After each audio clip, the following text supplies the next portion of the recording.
few years ago, I had an appointment at the eye doctor, and I had to get my pupils dilated. Now, when I was like 7, I got my pupils dilated and had a terrible reaction and couldn't see right for a couple days. So just in case, I called an Uber driver to take me home because I didn't want to drive with dilated pupils. Well, my driver and I hit it off pretty well.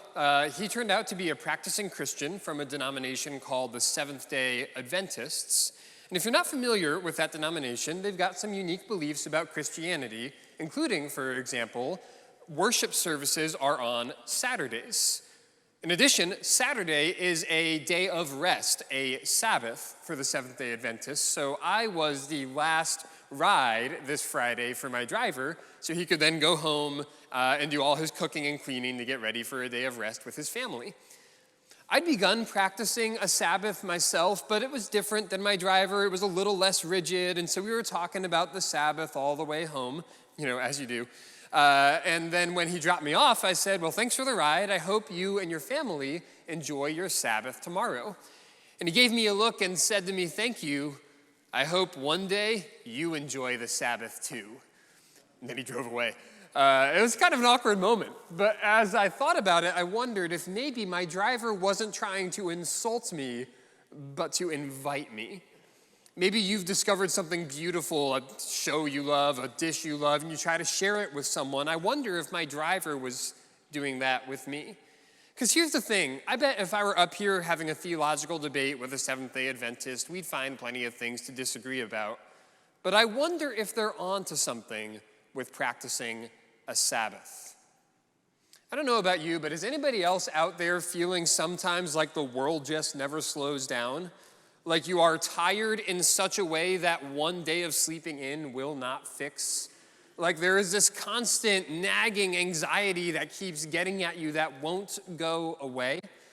Whether you're a college student who is constantly trying to keep up with things, whether you are retired and somehow you are busier now than when you worked a 9 to 5, there's this sense of the world just never sleeps, never slows down. And I wonder if all the scary statistics we hear, about how the workforce burnout rates are higher than ever, or about the depression and anxiety rates among our young people today, I wonder if it has something to do with how we never stop working and never disconnect. Christians have different beliefs about whether we should still practice the Sabbath or not.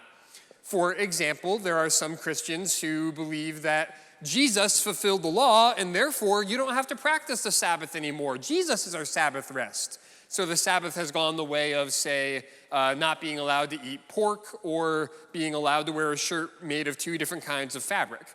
So if you got a 50-50 polycotton blend on today, you're all good.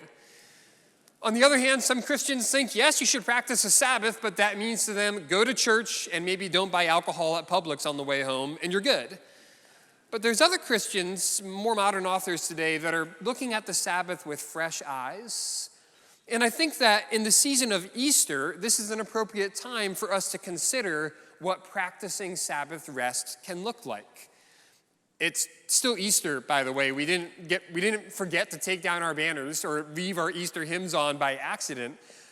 In the Christian church, Easter is a season of 7 weeks, not just a Sunday. And maybe Sabbath is a sign of resurrection living, a sneak peek of the true Sabbath rest that Jesus promises to us through his death and resurrection. So let's take a fresh look at Jesus' teaching on the Sabbath. We have 2 stories from the book of Mark we'll be reading today. First, we're going to take a look at Mark chapter 2, verses 23 through 28. One Sabbath, Jesus was going through the grain fields. And as they made their way, his disciples began to pluck heads of grain. And the Pharisees were saying to him, look, why are they doing what is not lawful on the Sabbath? And Jesus said to them, have you never read what David did when he was in need and was hungry, he and those who were with him? How he entered the house of God in the time of Abiathar the high priest, and he ate the bread of the presence, which is not lawful for any but the priest to eat, and he also gave it to those who were with him. And he said to them, the Sabbath was made for man, not man for the Sabbath. So the Son of Man is Lord even of the Sabbath. We'll look at our other story later on. I want to focus on a point to draw out of this first story first, which is this. The Sabbath is God's gift to you. Not was God's gift for his people of old, but is God's gift to you today. Not some mean, nasty rule that you better keep or the principle will get you, but a gift. I think there's a key verse that we need to understand that unlocks this story for us, which is verse 27, when Jesus says, the Sabbath was made for man, not man for the Sabbath. I think this is the verse that unlocks how the Sabbath might be the key we need to relieve the constant anxiety we experience, to find the healing that we crave, to experience the peace that eludes us. But to understand that verse, we need to do a little bit of background work. So travel with me about 1,500 years before this story as we look at the book of Exodus, where Moses, the leader of Israel, received on Mount Sinai God's 10 commandments, some of his laws for his people. One of these commandments, the fourth commandment, shows up in Exodus 20. Remember the Sabbath day, keep it holy. You shall work on 6 days, but the seventh is a Sabbath to the Lord your God, and on it you shall not do any work. The Sabbath was a sign, a covenant sign of God's people and their identity. Kind of like how a wedding ring is a sign that you are married to someone, the Sabbath was a sign that God's people were married to him. Just like God set apart his people as holy, they were to set apart a day as holy. God explored the Sabbath further in Deuteronomy 5, giving another purpose to it when saying, you shall remember that you were a slave in the land of Egypt, and the Lord your God brought you out from there with a mighty hand and outstretched arm. Therefore, the Lord your God commanded you to keep the Sabbath day. Israelites used to be human doings, not human beings. They were under the taskmaster, Pharaoh, who never let them rest. But practicing the Sabbath was part of their story. They were set free from Pharaoh the taskmaster, and now we're under a new master, God, a good master who desired their rest. These verses give us insight to two of the three purposes that the Sabbath created for the people of Israel. The first was that it was a reminder of their identity. Like the wedding ring is a sign of marriage, the Sabbath was a sign of God's covenant with his people. They were his, not their own, as the choir just sang for us. Secondly, it reminded them of their history, their story of coming out of Egypt. Knowing your history shapes your formation, right? I am a Clark. Clarks only eat high-quality bagels, not that junk you find at the grocery store, right? I didn't grow up in New Jersey, but I grew up eating Jersey bagels. It's just what Clarks did. Knowing the story of Egypt reminded the Israelites we're not human doings, but human beings under a good master. And thirdly, the Sabbath reminded God's people of their purpose. It wasn't just a day to rest, to chill out, to do your thing. It was a day to worship, to reconnect with God and with one another. That sure sounds like a gift that we all need in this world of anxiety and pressure and constant pace and speed and connection. But just like us, the Israelites struggled to keep these commands. Years after years, you can read stories from the prophets and from the history books. They struggled to keep the Sabbath. And as a result, 2 Chronicles tells us the Israelites were exiled from their homeland. So the land could get the Sabbath, the Israelites wouldn't give it. Now that brings us to the present day of Jesus and the Pharisees. That's the backdrop to the story, because the Pharisees responded by swinging the pendulum all the way the other direction. Now, a little bit of background here. It's hard to keep all these political and religious parties straight in Jesus' time, so I'm going to give you a helpful tip so you'll never forget who the Pharisees were. On the one hand, there were the Sadducees. This is a religious party who did not believe in the future resurrection of the human body. And because they didn't believe in the resurrection, they were very sad, you see. And on the other hand, We have the Pharisees, who were known for making a lot of additional rules to make sure nobody ever broke God's law. It was very legalistic. They weren't very fair, you see. You'll never forget it. You're welcome. I'm sorry. But that's the backdrop to who the Pharisees were. Now, they get a bad rap. Usually, if you want to call somebody full of themselves or prideful, you call them a Pharisee. But their original heart was good. They wanted to keep God's law. It was just the way they went about it wasn't so good. You've probably noticed as a parent or a teacher, or I don't know, a youth pastor, that if you make a bunch of additional rules to make sure people don't break rules, it makes them want to break the rules even more. That's kind of how it works. And the Pharisees, in their desire to create a fence around God's law, they kind of lost the spirit of the law. Take, for example, the Sabbath. The Old Testament only gave one command about the Sabbath, which was, don't do any work.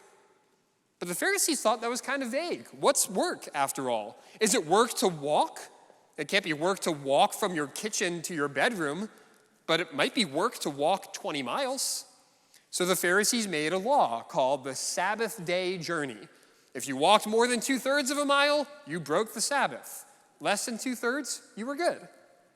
But they made all these additional laws and codified them on the same level as God's law. Their laws were called the Mishnah, which was their interpretation of God's law, the Old Testament, which they called the Torah. There won't be a test later on, I promise. Jesus' problem was not with God's law. Jesus isn't breaking the Sabbath. He's breaking the Mishnah, the Pharisees' legalistic interpretation of the law. One pastor, John Mark Comer, says Jesus was pro-Torah, anti-Mishnah. In other words, when you look at the story that we talked about, when the Pharisees point at Jesus' disciples and say, look, they're doing what's not lawful on the Sabbath. They're not breaking Torah, they're breaking Mishnah Shabbat 7:2, which says you can't reap or harvest on the Sabbath. There's no commandment that says you can't pick grain in the Old Testament on the Sabbath. That was allowed. Jesus wasn't breaking the Sabbath. He wasn't breaking God's law. His issue was that the Pharisees were being so legalistic that they had valued the letter of the law over the spirit of the law. That's why he picks out the story of David, who was hungry and in need of food. And the priest didn't say, oh, sorry, you can't have the holy bread. Hope you don't starve to death.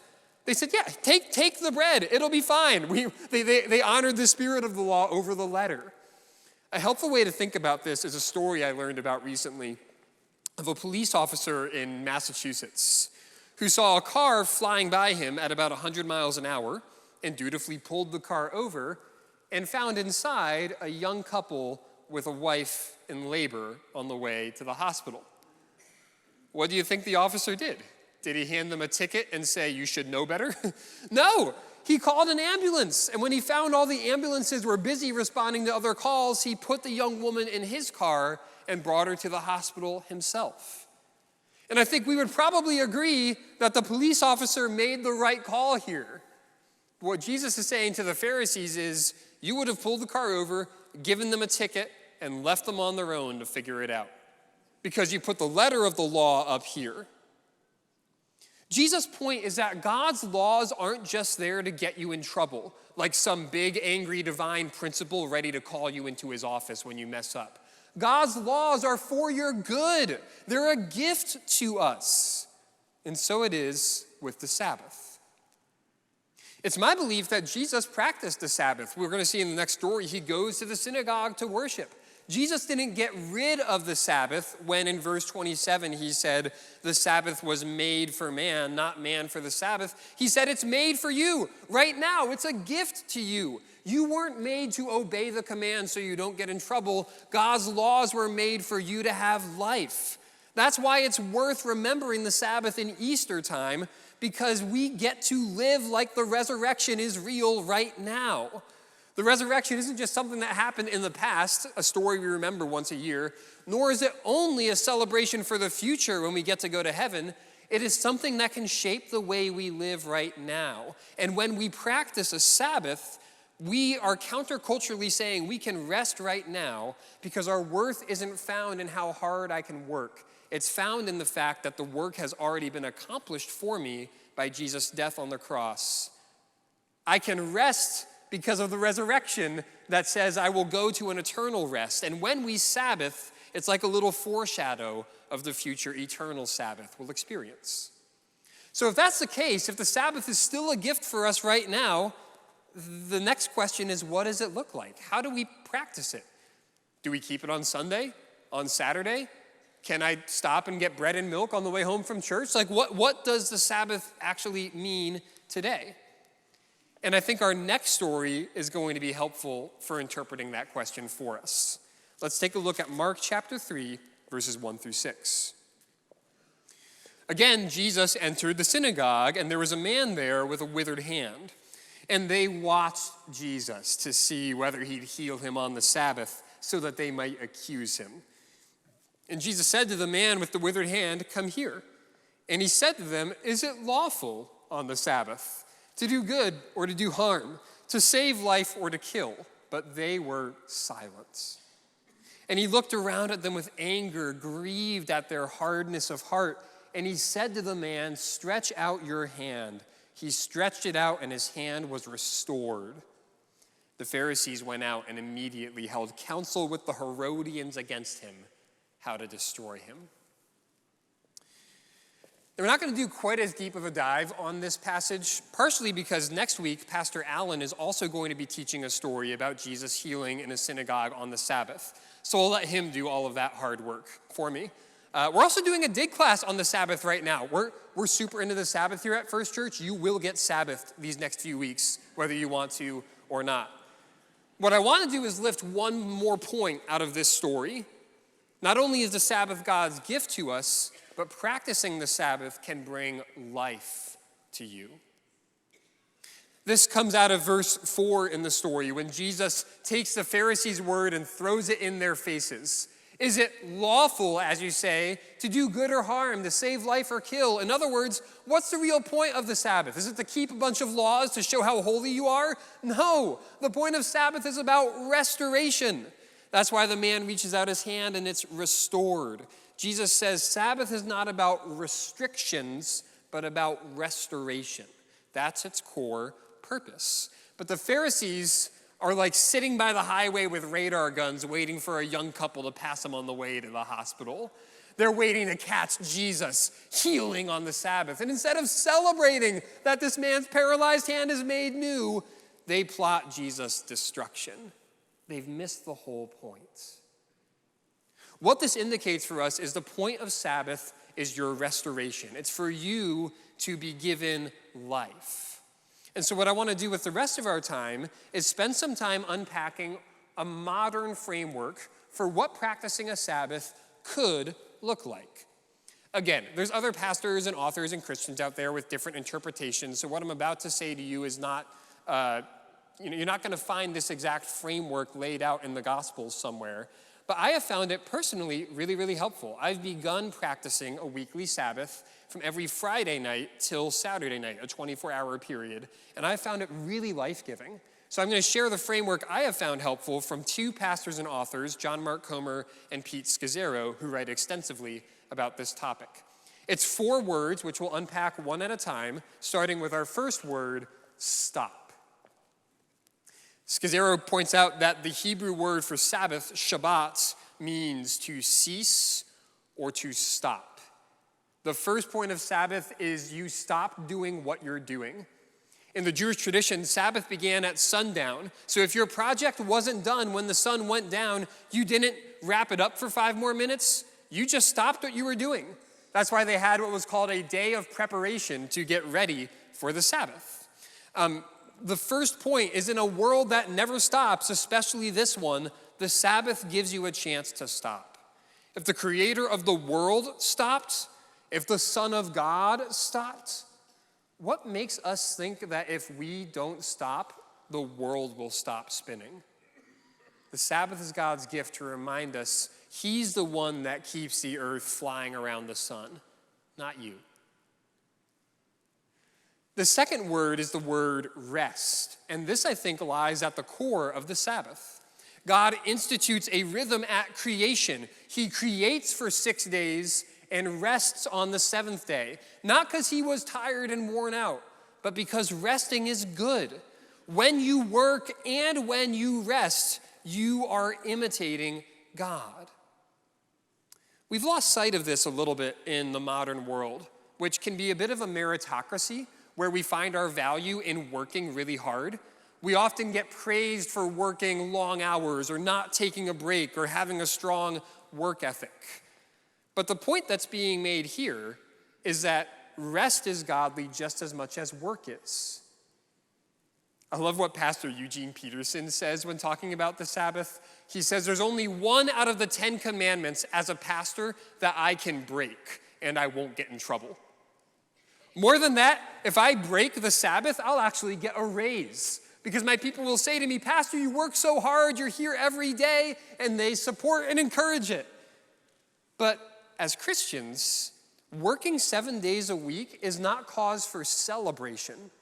It's cause for recalibration. Because if the God of the universe rested, how much more should we? What if the fact that we need to spend a third of our lives unconscious is a feature, not a bug, that reminds us of our place in the universe? The greatest thing you can do for me as a pastor, if you see me here, say, on a Saturday morning to do a memorial service, is not to praise me and say, wow, you work so hard. You're here on your day off. It's to say, hey, Pastor, I'm glad to see you here doing this important work, but this is usually your Sabbath. When else are you going to take some time to rest and reconnect with your God? You hear that reframing? Now, I think it's also important to mention that Sabbath might look different for different people in different seasons of life. A lot of what I just said might apply to you if you're a young professional or if you're working a 9 to 5.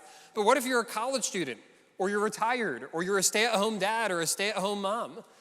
Sabbath isn't so clean cut.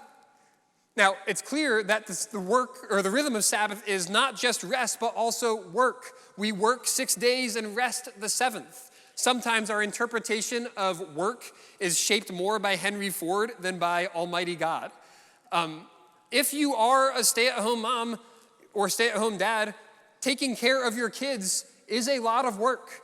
I don't have children of my own, but I have visited my friends who have twin 3-year-olds, and I'm like really happy to give them back at the end of the day, right? Or if you're retired, you might not work for pay anymore, but your chores are work, your estate planning is work, your volunteering here at the church is work. This rhythm of rest and work is crucial. You might retire from the workforce, but you don't retire from being a Christian. Maybe if you're a stay-at-home parent or a college student, Sabbath for you might not be being able to put down your duties. You can't outsource your kids for a day, but maybe you get childcare for a couple hours and go to the beach or go for a run or do something else that brings you delight. That's the third word and my favorite word about Sabbath practice. Find what brings you delight. Genesis tells us after God created and rested, he saw what he made was very good. He delighted in his creation. And that's what Sabbath is about, delighting in God's good gifts. God's heart is not restriction, it's delight in what he's made for you. And this is where Sabbath practice might look different for different people because we're wired differently and different things will bring us delight. For example, last week on Saturday morning, my Sabbath, I ran a half marathon.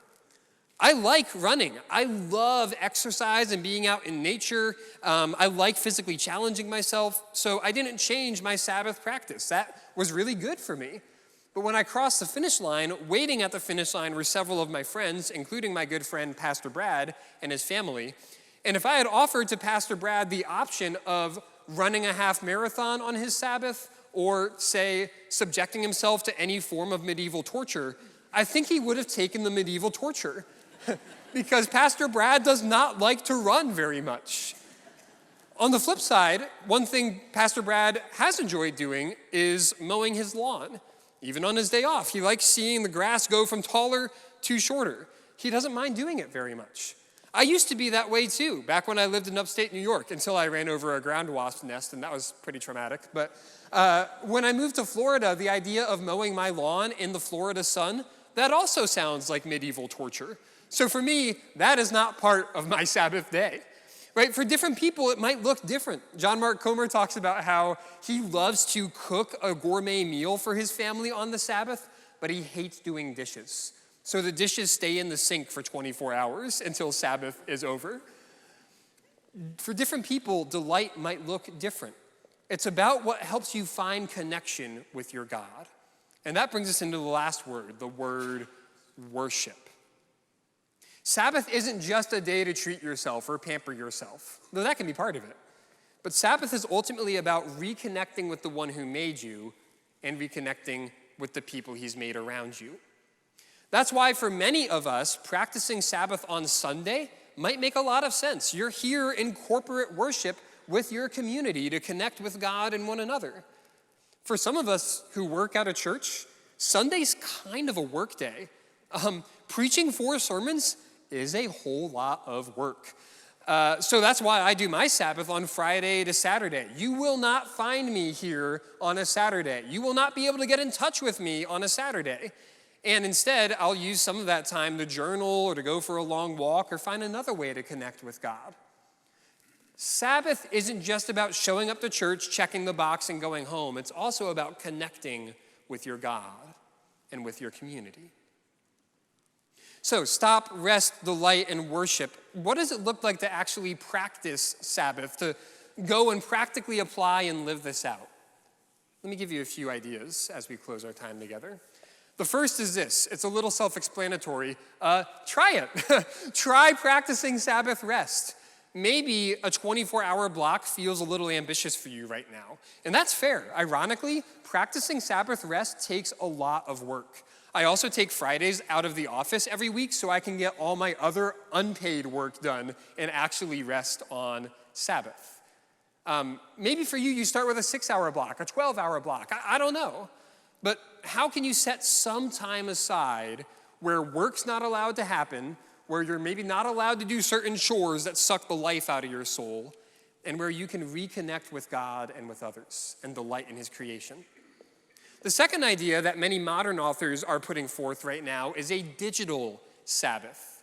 Taking a break from your phone, from the internet, from the news, or just the constant connection that often plagues our soul and makes us so anxious. I do not allow myself to go on social media or to check the news on my Sabbath. Maybe for you, you put your phone down for the whole time, or maybe it's no TV, maybe it is no news. Whatever it is, how can you disconnect from a world that constantly invites you to do more, think more, connect more, be on top of everything? And lastly, maybe this is more about taking a small step for you. Maybe instead of trying to implement a whole framework, pick one word that resonated with you today. Stop, rest, delight, or worship. And pick one day this coming week to pick that one word and try to lean into it. How can you find delight this rest of today? How has God wired you for rest? Pick one word to lean into on one day this next week. You know, if my Seventh-day Adventist driver and I were up here together, I'm sure we'd still have things about the Sabbath we don't agree on. But there's one thing we would agree on, and it's that I would end and he would end by saying that this coming week we are going to really enjoy our Sabbath. And we hope that one day you get to enjoy the Sabbath too. Let me pray for you to that end. Lord and God, you made the earth and you keep it spinning. We do not. You did the work on the cross and rose from the grave so that we do not need to. Lord, will you remind us that the Sabbath is your gift, that we can find rest in Jesus Christ. Our worth is spoken for, not earned. Will you help us find the peace, the stillness, the rest we need in a world that's so loud and anxious and busy, through the gift of the eternal rest that Jesus Christ promises by his resurrection. In his name we pray. Amen.